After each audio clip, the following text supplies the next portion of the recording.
നമസ്കാരം, എല്ലാവർക്കും പുതിയൊരു വീഡിയോയിലേക്ക് സ്വാഗതം. 2024 സി-പാസ് വഴിയുള്ള BSc നഴ്സിംഗിന്റെയും പാരാമെഡിക്കൽ കോഴ്സുകളുടെയും ആപ്ലിക്കേഷനാണ് ഇപ്പോൾ നടന്നുകൊണ്ടിരിക്കുന്നത്.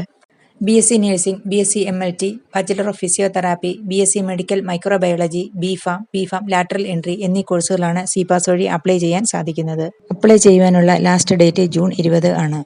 BSc നഴ്സിംഗിന്റെയും പാരാമെഡിക്കൽ കോഴ്സുകളുടെയും കൗൺസിലിംഗ് സ്റ്റാർട്ട് ചെയ്യുന്ന താൽക്കാലികമായിട്ടുള്ള ഡേറ്റ് ജൂലൈ 15 ആണ്. SC, ST, OEC, fisherman category, OBCയിൽ OEC റിസർവേഷൻ ഉള്ളവർക്ക് സി-പാസിൽ അഡ്മിഷൻ ലഭിച്ചാൽ ഫീസ് കൺസെഷൻ ലഭിക്കുന്നതാണ്. ജനറൽ, EWS, OBC വിഭാഗത്തിൽ ഉള്ളവർക്ക് ഫീ കൺസെഷൻ ലഭിക്കുന്നതല്ല. സീറ്റ് റിസർവേഷനും ഫീസ് കൺസെഷൻ ലഭിക്കുന്നതിന് വേണ്ടി അപ്ലൈ ചെയ്യുന്ന സമയത്ത് തന്നെ അതിന് ആവശ്യമായ ഡോക്യുമെന്റ്സുകൾ അപ്ലോഡ് ചെയ്ത് കൊടുക്കണം.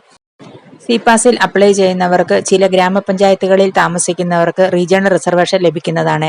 റീജിയണൽ റിസർവേഷൻ ലഭിക്കുന്നതിന് വേണ്ടി വില്ലേജ് ഓഫീസറിൽ നിന്ന് ലഭിക്കുന്ന നേറ്റിവിറ്റി സർട്ടിഫിക്കറ്റ് അപ്ലോഡ് ചെയ്ത് കൊടുക്കണം. റീജിയണൽ റിസർവേഷനെ കുറിച്ചുള്ള വീഡിയോ നമ്മുടെ ചാനലിൽ ചെയ്തിട്ടുണ്ട്.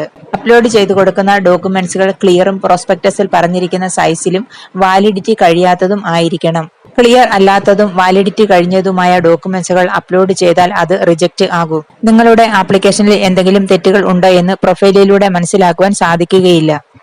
റിമാർക്സുകൾ ഉണ്ടെങ്കിൽ അത് സി-പാസിന്റെ വെബ്സൈറ്റിലൂടെ മനസ്സിലാക്കുവാനും സാധിക്കുകയില്ല. ആപ്ലിക്കേഷൻ നൽകിയ സമയത്ത് കൊടുത്തിട്ടുള്ള ഇമെയിൽ ഐഡിയിലേക്കാണ് മെസ്സേജുകൾ വരുന്നത്. റിമാർക്സുകൾ ഉണ്ടെങ്കിലും ഇമെയിൽ ഐഡിയിലേക്ക് തന്നെയാണ് മെസ്സേജുകൾ വരുന്നത്.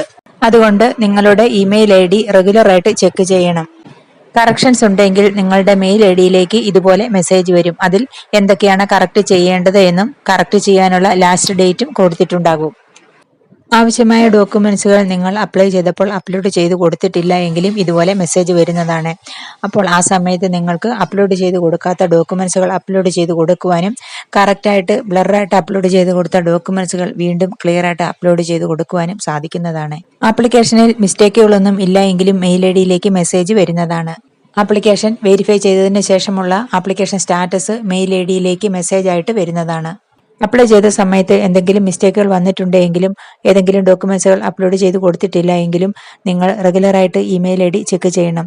അതിലേക്ക് മെസ്സേജ് വരുന്നതാണ്. ആ സമയത്ത് നിങ്ങൾക്ക് അതെല്ലാം കറക്റ്റ് ചെയ്യാനായിട്ട് സാധിക്കും. മെയിൽ ഐഡിയിൽ വരുന്ന മെസ്സേജിൽ പറഞ്ഞിട്ടുള്ള ആ ഡേറ്റിനുള്ളിൽ തന്നെ കറക്ഷൻസ് ചെയ്യേണ്ടതാണ്. പിന്നീട് അതിനുവേണ്ടി ഒരു അവസരം ഉണ്ടായിരിക്കുകയില്ല. വീഡിയോ എല്ലാവർക്കും ഇഷ്ടപ്പെട്ടു എന്ന് വിചാരിക്കുന്നു. അടുത്തൊരു വീഡിയോ ആയിട്ട് വരുന്നതുവരെ ബൈ.